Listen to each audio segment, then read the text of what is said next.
Now, let's talk about the business of Damian Hall. Was it a specific moment of misalignment or a slow realization that you couldn't be the green runner while being paid by a brand that didn't share your timeline for change? I want to be, what's the word? Diplomatic and Sure. about Innovate, because they did support me for 8 or 9 years. Innovate were very good to me over the years, but I did leave them, year and a half ago. Yeah, I think we had different ideas. I mean, there is an element of, I think, wanting your cake, and we have a phrase over here, which is a bit of a silly one. You want to have your cake and eat it, which, of course, why would you have a cake if you didn't want to eat it? And I can see how it might look like, I want to be a sponsored athlete because I want to be the best athlete I can be, but I also don't really want to be part of the overconsumption machine. I don't want to be saying, look, buy this, look, everyone buy this. Mm-hmm. And I mean, some people might say, well, you can't have both. We're being reasonable and we're being responsible. We're not giving everything up. We still want elite sport, try and lessen this overconsumption crisis.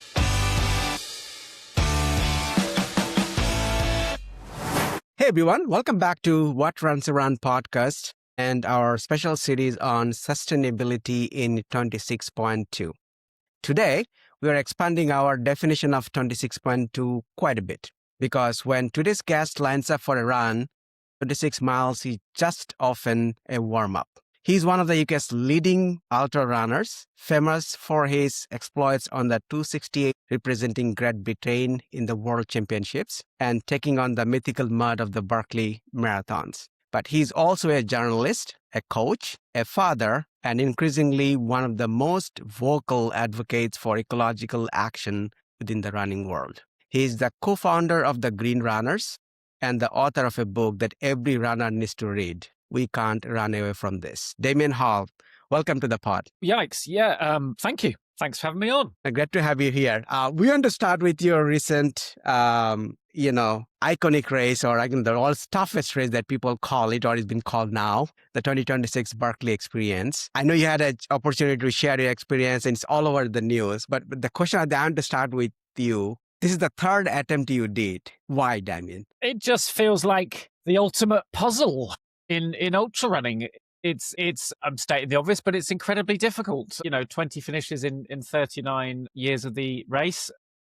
Yeah. It's really, really difficult, and I can't do it. So it's that makes it really interesting to me. So I suppose, and similar, I don't know, in my sort of 12 or 13 years in the sport, I've got a little bit obsessed with 3 or 4 different events, I suppose.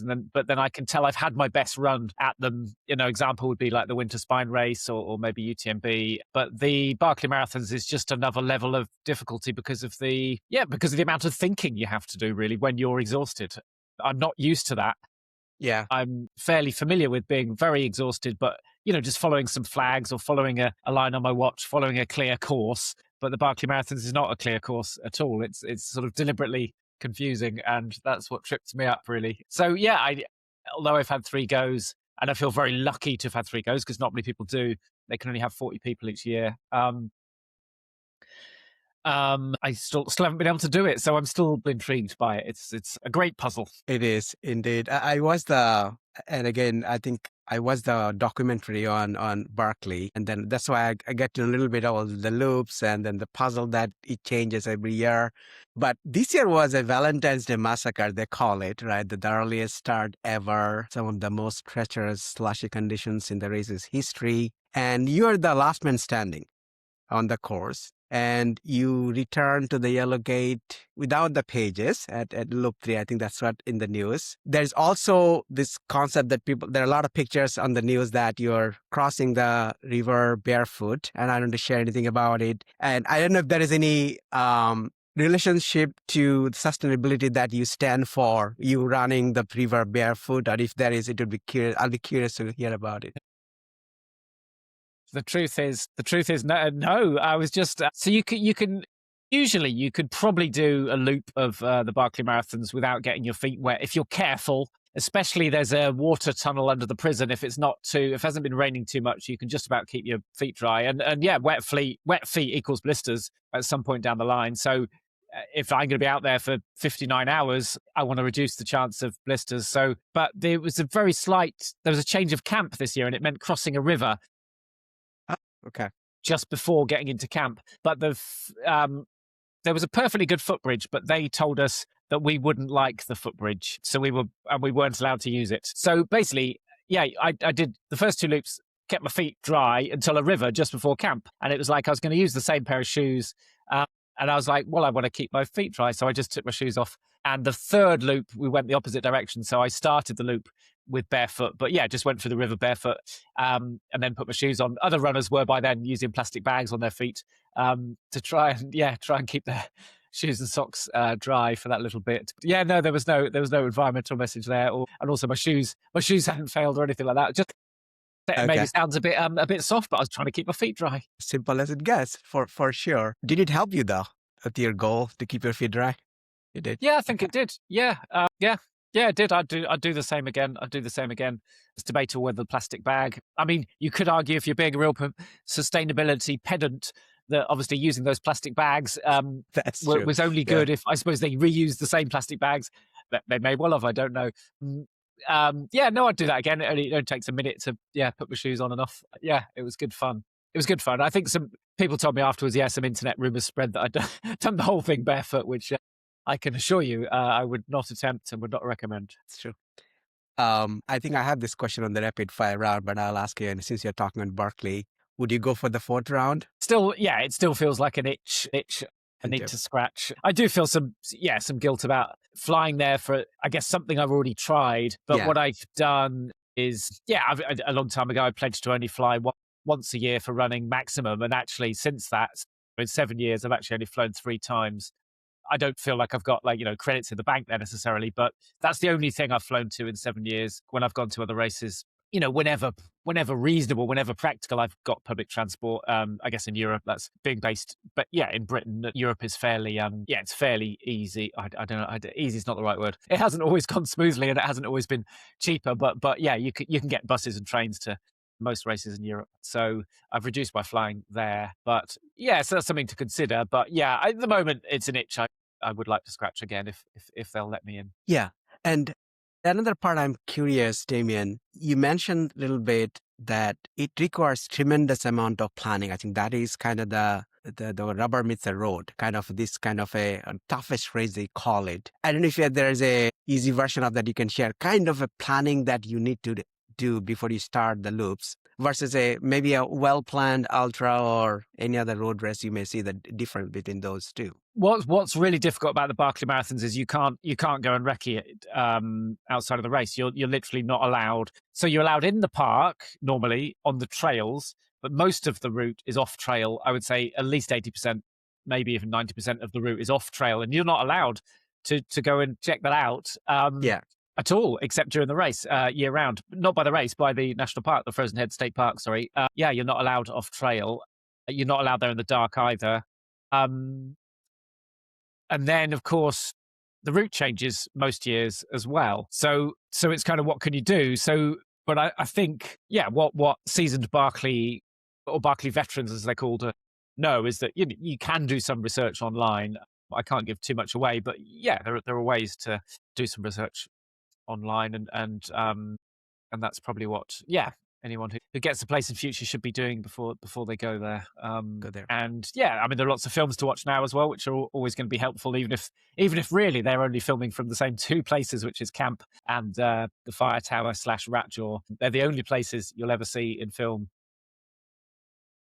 And I saw the prison and the bridge, or they call under the prison, right? There's a little waterway. Sorry, the tunnel. The prison does get filmed, outside of the race. So, and that's partly because the morning before the race, Laz, or now Carl, does do a mini prison tour where the media, I think, can go along and do a little bit of filming or photography, but they're not allowed to film during the race there.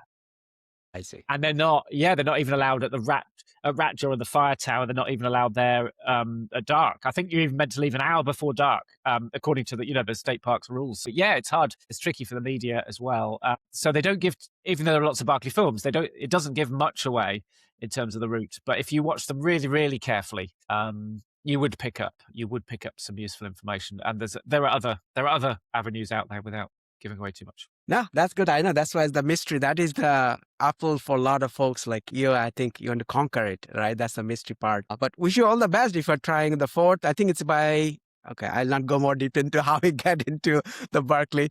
But yeah, I wish you all the best if you're attempting the next one. So Thank cool. you. Now let's switch gear a little bit about your ultra background. So you didn't start as a pro. You're a journalist who just fell into ultra running in your 30s, right? Yeah. It was, I mean, looking back, I can see I was sort of heading that way.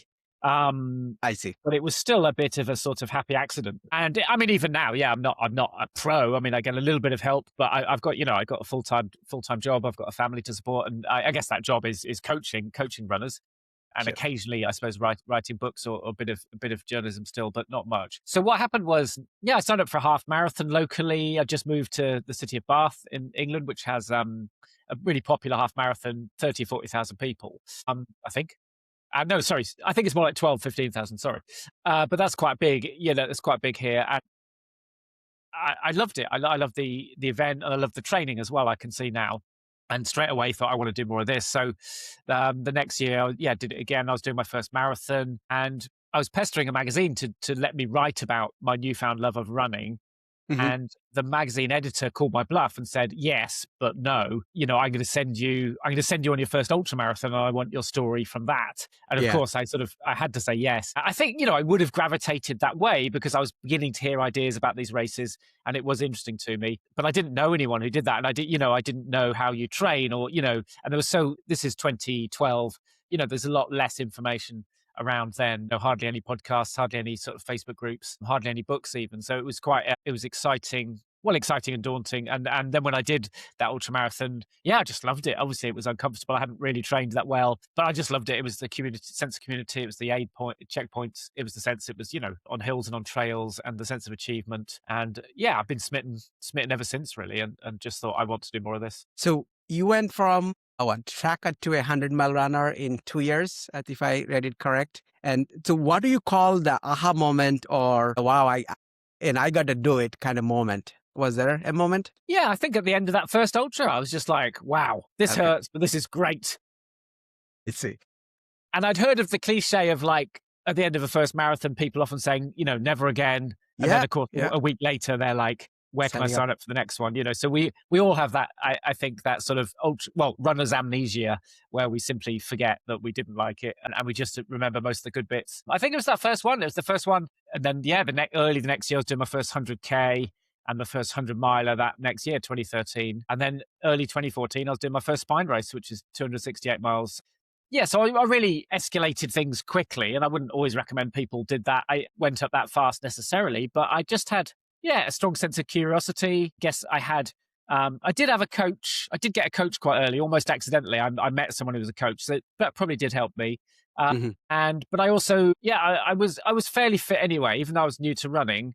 I was still playing. I would have been playing a lot of football. I was doing a lot of trekking as well, so I did have some fitness from that. But and it's been kind of a life changing journey, really. No, that's amazing. That's amazing for sure. Now, how does having a non-running background help you see the sport's flaws more clearly than someone who grew up in the system? Because we are getting to probably, some of the areas you're passionate about. Yeah. Well, that's harder to tell now because I've been in so deep for, a decade. That's but, true. Yeah. I mean, I suppose early on, I still can remember being a bit horrified by, I guess, those city races, just the amount of plastic bottles on the floor. Like that was unsettling. That was, and then you saw, and if the truth is, I was doing the same. I was sort of trying to drink as much as I could of a bottle and then chucking it. Yeah. Because that's what everyone else was doing, but feeling uncomfortable about it and kind of thinking, this seems like quite a lot of waste of plastic, I definitely remember. I remember that. But after that, I was probably in. I mean, and I can see now there's like so much kit and so much kit waste and so much overconsumption with the kit. But I don't know if I noticed that early on, and didn't really know that was a problem early on. So maybe some of that came to me later. Actually, it was some friends of mine, Dan Lawson and his wife Charlotte, who formed a company called Rerun Clothing, and they were talking a lot about the waste, and especially the free T-shirts at races and the trainers. They were talking about that a lot, and that really made me my ears prick up and pay attention. That was I don't know what year that was, but that was more like sort of 2018, 2019. I see. That was probably a bigger moment, actually, of, actually, there's a lot of waste in this industry, a lot of overconsumption.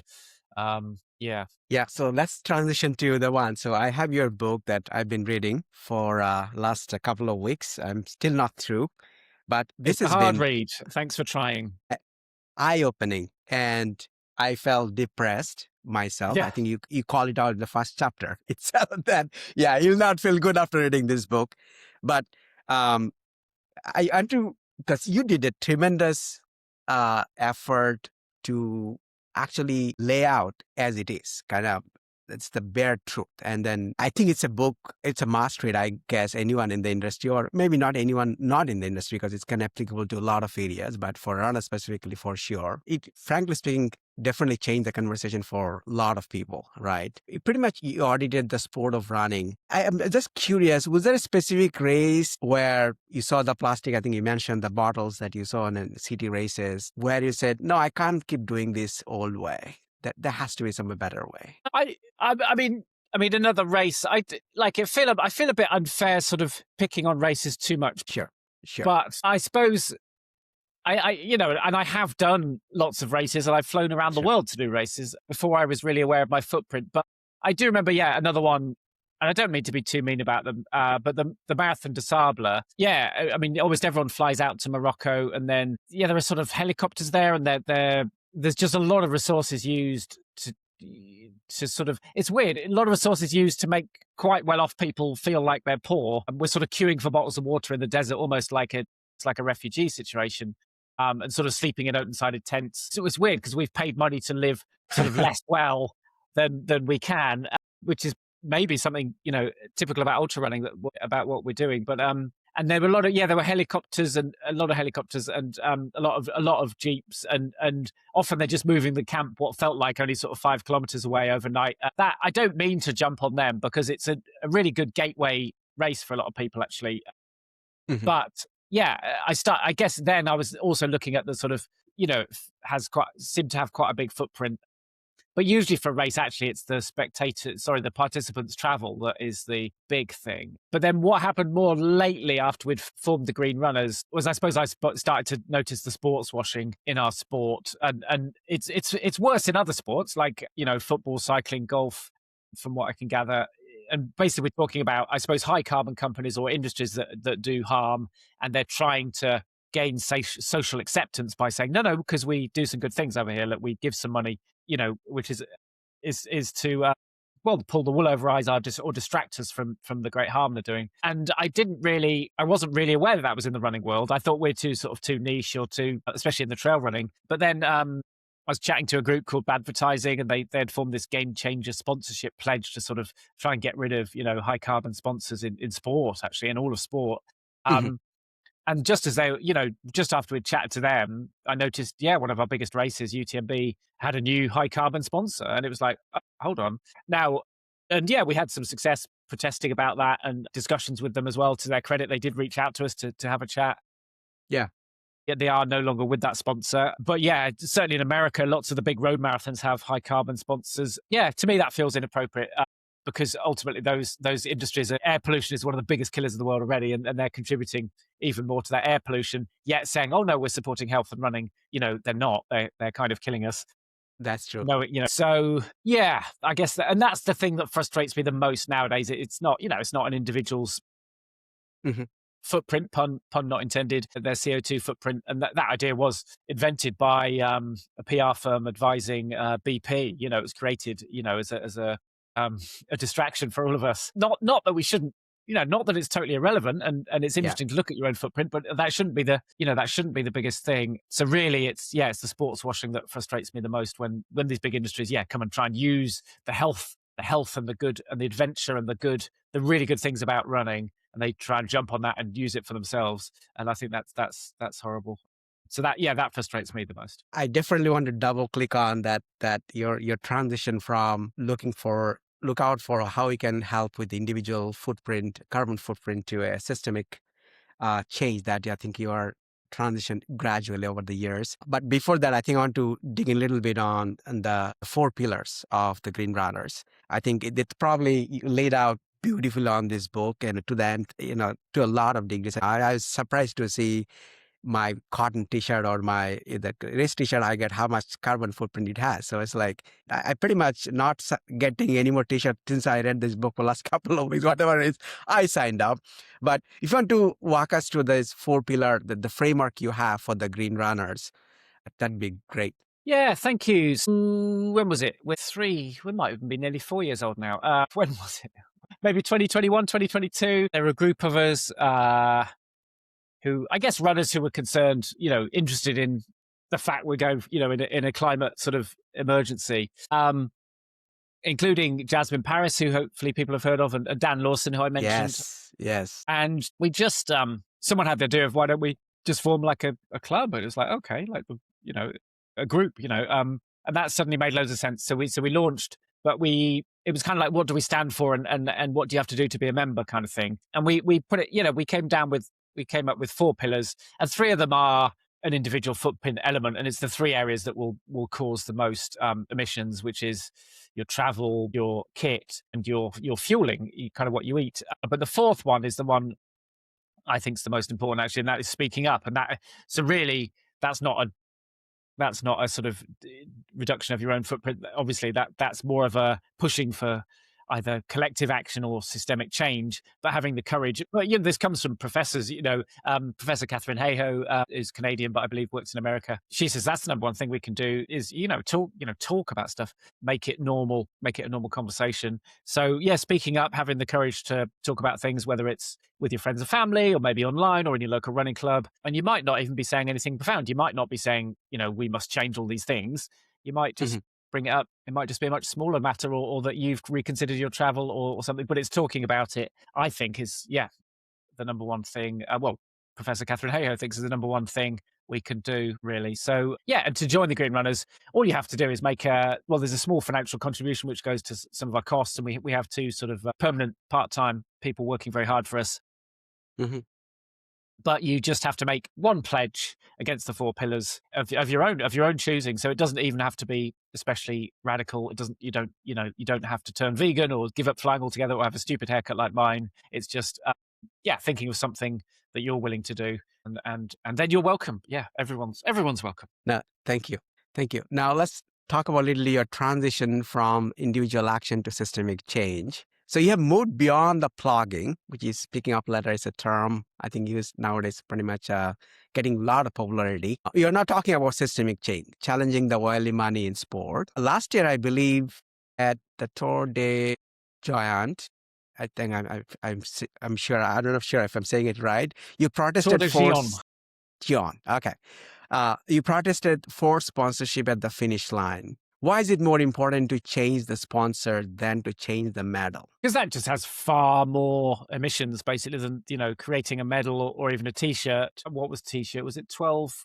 Shoes, anyway. I remember the shoes is about 14, on average, 14 tons. Was it? I might have to double check. It's been a while since I read.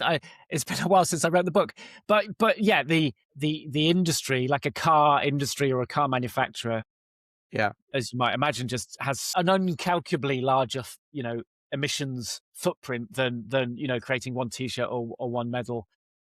So that's what's for. Sorry, go on if you found. Sorry to interrupt, but I have page number 19 on your book. A typical pair of running shoes creates between 8 to 16 kilograms of CO2 emission. So between 8 and 16 kilograms. Yeah, that's a big number for sure. Yeah, it is fairly big, but. Yeah, but actually, it's only similar to maybe like a sort of a car journey in England from like London to Glasgow, which would be about like a 6-hour car journey, like on your own. I'm not saying that we should be frivolous with that, but and then you think about a whole a huge company creating cars nonstop, and the emissions that they use to create the cars, but then also that those cars will carry on if they're fossil fuel vehicles or ICE vehicles, that will carry on for another 20 years of, they're locked into fossil fuel emissions when scientists are screaming at us for rapid transition away from fossil fuels. So fossil fuels are the biggest problem. So and also you do see increasingly now, I'm not necessarily talking about greenwashing, but you often see a race saying, oh, we've reduced the plastic, we've cut down on the free T-shirts, we've reduced it in plastic bottles, and great. But then they might have a sponsor, who's a high carbon sponsor. And it's like, well, unfortunately, your good work there just looks like greenwashing because you're promoting and you're allowing, or at least you're allowing an industry to use you to promote themselves, presumably because they've given you a fair bit of money for you, but it's probably not much for them, and the harm there, both sort of actual emissions, but also the perception, the social perception of it is just so huge compared to reducing a few plastic bottles or a few t-shirts or medals. So yeah, it's almost uncalculable difference. So, but what you find is some people just are much happier doing the smaller stuff. And also what we found in races when we've looked into it, and when I looked into it for the book, was some of them just didn't know, where the big areas were. But then also sometimes it's easier to tackle the sort of tangible, the visible stuff like, rubbish, like you mentioned plogging, which, picking up litter as you go, which I think most of us do anyway when we're out the trails as it is. That's almost a bit easier because you see it and you can just easily sort it out. Whereas, it's a much bigger problem to, I suppose, tackle these industries and these companies who are not transitioning nearly quickly enough using our sport. So yeah, hopefully that's a clear explanation of, the big differences there. No, It's just, thank you. yeah, it's huge. What is greenwashing, so for our audience, so that they understand what does it mean? Yeah, so sports washing is more, and sports washing isn't always just environmental either, but it could be a nation state perhaps that has a bad human rights record that might come and buy a football club, which we're seeing in the Premier League quite a lot, and other leagues. That's sports washing. They're trying to sort of say, no, we do lots of harm, but actually, look, we're doing a little bit of good. Look at a little bit of good we do, not all the harm. So that's sports washing. Greenwashing is, and sometimes it might be accidental, but we think it's usually deliberate. It's like, I guess it's carrying on as before, but making some tiny changes and then saying, so a sportswear brand would say, well, the classic thing with footwear actually is some of our shoe, 20% of our shoe is made from a plastic recycled from the ocean. In fact, Adidas have done this. I don't mind saying they're the second biggest sportswear brand in the world. And they, for quite a few years, they were like, we're using recycled plastic from the ocean in our shoes. And it would often only be 10, I can't remember the percentages, but not a huge amount. And then a documentary over here on Channel 4 looked into it, and often that plastic wasn't coming from the ocean at all. And also, there's a whole debate in my book about relying on recycled plastic. Actually, then you actually need the plastic in the first place, and you need that industry creating the plastic to create your product. So that's good. And actually, there was a shortage of it after a while because so many people were using it. So they want to carry on, not just with their profits, but expanding their profits and getting more and more overconsumption. So they're making more and more things, telling us you need the new thing, you need the new thing, you need the new thing, when often it's almost no different to the previous one. It might even just be a different color, right? But you need more, you need more, you need more. So overconsumption is what they want. They want the profit.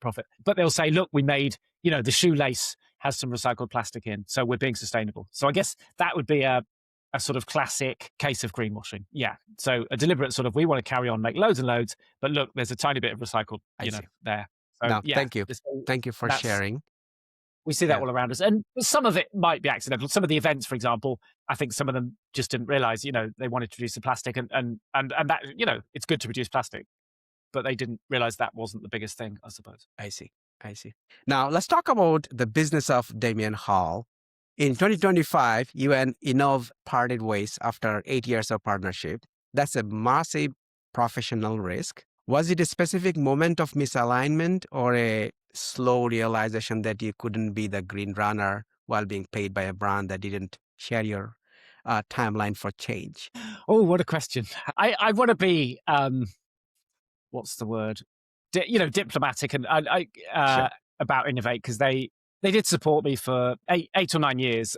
All this time, by the way, I've never been like a full-time athlete. I've frequently had some help. Never enough. I've never been, I've always had needed to work as well. Innovate were very good to me over the years, but I did leave them, year and a half ago. Yeah, I think we had different ideas. We had different ideas of what an ambassador would do, is probably the best way to say it.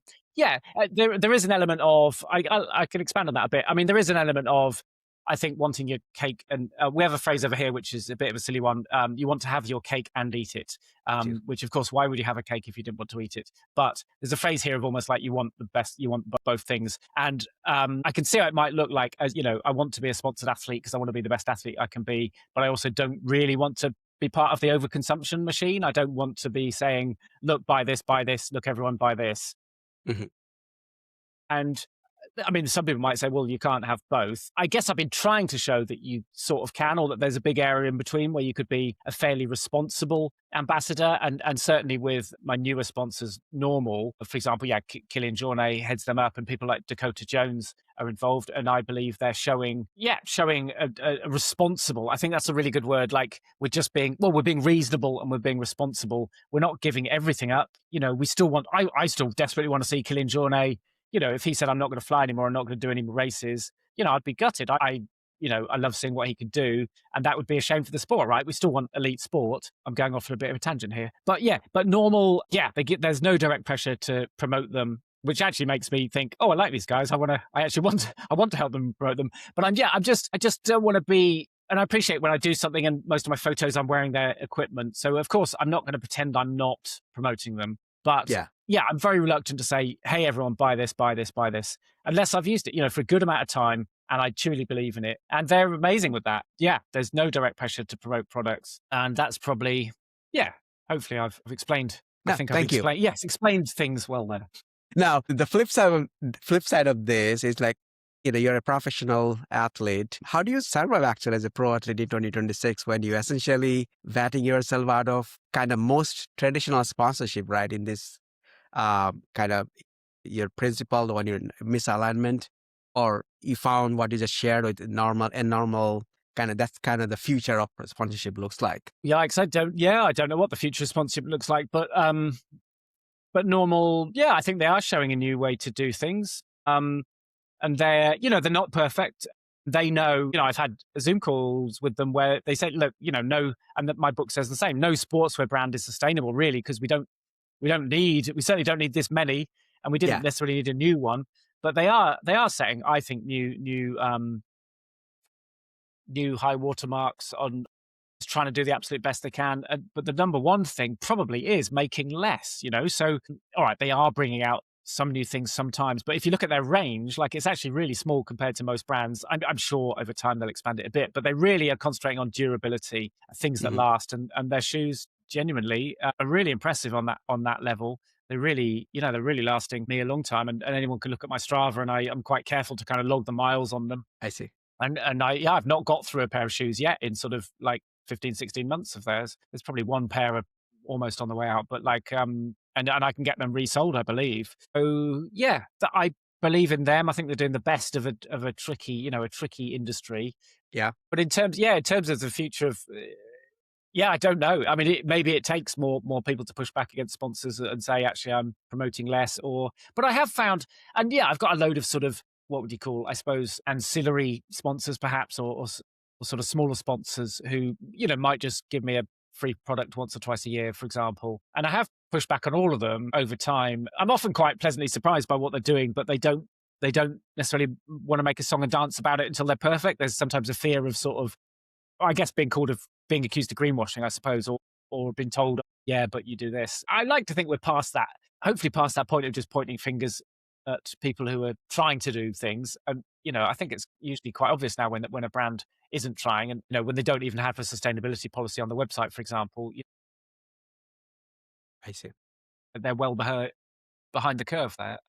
But I don't know what the future holds, but hopefully my dream would be that, I suppose, people are only promoting things they are confident in, that they have good credential, that they're going to last for starters, and that they're, made well and they're good products, and there's not try and lessen this overconsumption crisis. Do you think we're close or closer to have 1,000-mile shoe or beyond in this regard?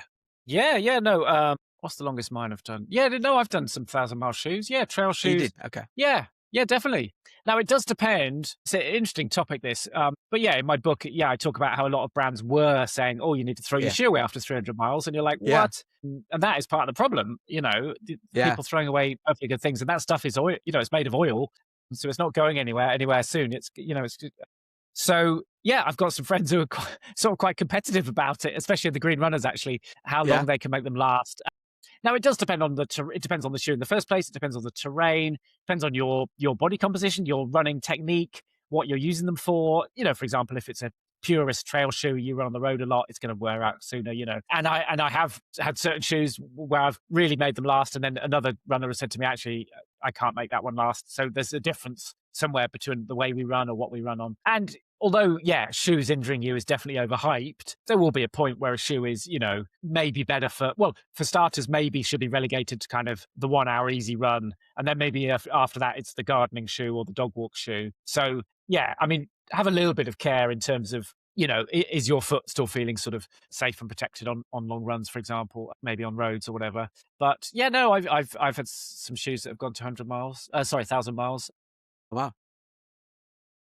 I'm trying to think now. I'd have to go and check my Strava again to see where the normal ones are. But yeah, and it is multi sort of factorial. But yeah, that's definitely happening. Yeah, That's good to know, because I was, after reading the book, I was looking at my 2018 when I ran the Boston. I still have the pair of shoes. I was happy that I did not donate it somewhere and end up being in a landfill. I'm still using it for casual going out or some activities. I still have it though. I feel like I cannot run it anymore because I pretty much worn out the bottom of it, the cushioning part. But I was happy to see that I'm stretching it as much as I nice. can. Yeah.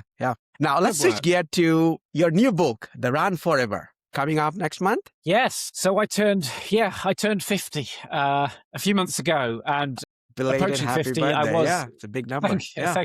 Thank you. And I guess, yeah, because I came to running late, and I like I say, yeah, I guess, yeah, I've never been a professional runner, but I guess you possibly could say I was or hopefully slam just about an elite runner. I did, I represented my country once, and that was at 40. And then I've still won races. Last year, I still won my two main races at 49. But I could sense, I was just feeling a bit more tired. I could sense my top speed isn't what it was. But as a coach and as an athlete, I'm fascinated in what's happening to me. What training or lifestyle things can I do to sort of slow down any decline, or even pause it, or even reverse it. So I've really been looking into that for the last year or two. And essentially, yeah, that's what this book is about, is how can runners in their sort of 40s, 50s, 60s carry on running. Well, the title says running forever. That might not be legally binding, but carry on running strongly into your sort of midlife, middle years. And yeah, there was some bad news and some good news is the very succinct summary. That's great. Most runners are terrified getting older because with age that comes with its own challenges. What is the forever secret? Is it the vegan diet, the strength work, or just a refusal to grow up? I think you mentioned there are positive sides, the other side also that you mentioned in the book. I'm sure I'll leave up to the folks to find out, but what you can share. Yeah, it's not one thing, but I would say, yeah, there are several things I could mention, but that's really interesting that you alluded to, your mindset. I would almost, there are some really robust studies actually on how important your mind is to aging. And it's not like we can't pretend we're still 20, but if you think, well, I'm old and I can't run very well anymore, and you run less. Yeah. And you stop to, start eating less well, maybe start drinking less well, you exercise less, you stop doing your strength work. Yeah, like the changes are going to accelerate. And there are studies that show people who behaved like they were younger, like their younger selves, genuinely had physiological kind of reversals in a good way. Like even eyesight got better in this crazy study where people were told to live. They moved into a place that made, like, everything. The news was 10 years ago. The sporting events, the magazines, the books, the music was all 10 years earlier. And those people were told to live as if they were in that decade. And they physically they started improving. They were all older people, but their eyesight improved, their dexterity improved. So there is, all right, we can't pretend we're 20, but if we tell ourselves, I can still be the best runner I can be today. Yeah. I'll never be as fast. One good line I got in the book actually from a runner was, I'll never be as fast as I am today. Make the most of today. And so I think there is if there is one thing, maybe it is the mindset thing. If very briefly, if it's a training thing, then it's firstly, don't stop, carry on training. And then secondly, it's keep running fast as well. Because your VO2 max is what deteriorates quickest and earliest. So, and it won't, once you've let it go, you can't, it's like swimming upstream. If you don't swim for a few strokes, you won't get back to where you were. So keep doing the fast stuff, but also please definitely do strength work. There are so many health benefits, even outside of running, of doing strength work. Honestly, it improves your metabolism, even, your disease resistance. Studies are showing people with better grip strength and living longer. The size of your leg muscles correlates with cognitive health later in life. So there are so many reasons for doing strength work. Not least, it will make you the best runner you can be as well, and keep you injury. Well, you can't be totally injury proof, but injury resistant. So there are so many reasons to be doing that. So yes, hopefully there's some things there that people can think about. No, thanks for sharing. I'm looking forward to, and best of luck for your book. And I'm sure it'll be as valuable as other books that you have written. So Thank you. let's go into our rapid fire. I call it the green rapid fire round. And some of the question may be a little challenging in a sense from your background. Let's start with carbon plated shoes. Should we ban them for the waste they create? Yes. All right. Do you want more? I definitely think it's not necessarily the carbon element, but definitely, I think unfortunately it was Adidas again who brought out like almost a single-use shoe a couple of years ago that was designed to be worn for one marathon. I think that's pretty shameful. And again, that's the same company. Remember, we're talking about who were like, oh, we're sustainable because we had a bit of recycled plastic in one of our shoes, and yet they'll do that. So that is not okay. That is not okay. The next one, London Marathon or any other marathons evergreen status, greenwashing or great progress? I think, it's important for events to be, I suppose, analysing what they could do better. And I must say, I do know someone, right in the heart of London Marathon, and I know she's doing a lot of good work. And sometimes it takes time, and sometimes you have to change minds of people and change a whole way an industry might work. But I know they are doing a lot of good things. But you are right. At times they've gone for the sort of plastic reduction, and sometimes some of the wider problems haven't been addressed, such as elite athlete travel. And I do go into that in the book. But they are confronting those sorts of things now. So yes, and it's important because in Britain anyway, London Marathon is the industry leader. But yes, I believe in them. That's good to hear. And I talked to Kate, and Kate also connected us for sure. So yeah, that's good to hear. And she'll be very happy Good, to hear. Kate is amazing. But sometimes change takes time. But she really sticks with it, and she really is changing things. Yeah, she's amazing. So I know you mentioned a little bit about how many times you fly for a race. So the next question is related to that. Should runners be limited to one flight required race every 5 years? I don't feel I'm in the place to say that because I've done most of the races around the world I've wanted to do, and a lot of them involved a flight. So I don't think it's fair for me to point fingers and go, the rest of you shouldn't. I think it is up to individuals. At the moment, it's up to individuals. I do wonder in elite sport whether there's a case for almost like a carbon budget. It would have to be different for different sports because sports are so different, and some have international calendars, global international calendars. But yes, often in sport, it is the international calendar that could be rethought, thought about more cleverly, that would actually reduce a lot of emissions. Essentially, trying to reduce the flights. So, I don't think we're at that point. I don't think we're at the point yet where, runners should be told only 1 in 5. No, I don't think we're there yet. But I suppose, and I do think, again, the onus is often put on the runners, whereas there are certain race series that really encourage flights. And I think they're the ones who should be thinking more about what they're doing or not doing. I mean, the worst example is that 7 continents in 7 marathons in 7 continents in 7 days. 7 days, yeah. Which I don't mind calling them out and saying, that race shouldn't happen anymore. That's just incredibly sort of, what's the word? There's a word a bit like luxurious, isn't there? That's also reckless. It's going to escape me. But indulgent. It's beyond indulgent. I think that one shouldn't exist anymore, unfortunately. So I think we could look more about race series and what could they do better sometimes. Like, the Abbott's major marathons, what could they do to maybe, and I don't know the answer, but what are they thinking about? What are they doing? Yeah. Yes. I'm looking at your book and carfuffle fuck. That's the word. I think it's made up. What does it mean? Fuck. Yeah, we have a word over here which I like is kerfuffle, which means it's a bit of an old-fashioned word, but I guess it means kind of a bit of a mess or a bit of a mistake, a bit of a kerfuffle. Oh, I got into a bit of a kerfuffle in the shops. You dropped some coins on the floor, I suppose. But I suppose, so I guess I was trying to come up with a new term for, I guess, climate change, climate breakdown, our ecological and climate crisis. And I just thought that was a fun combination of like a sort of sort of harmless, friendly word Yeah. that implies mistake with a lot more aggressive, impactful word. So yeah, they just sort of fell together, and I'd forgotten about that actually. Yeah, I thought hopefully that both had the combination of almost making people chuckle, but maybe not shocking or surprising people, I suppose.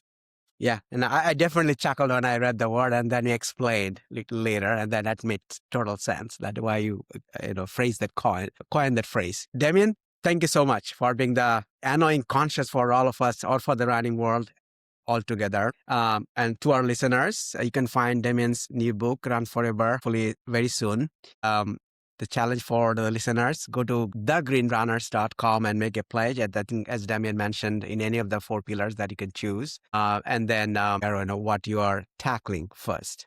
Thank you so much, Damien, for joining in Sustainability in 26.2 series. It has been a eye-opening conversation for me to learn so many things about you're passionate about and what you stand for, and the courage that you are driving towards, even your decisions in the last couple of years for sure. It speaks for itself. So thank you so much.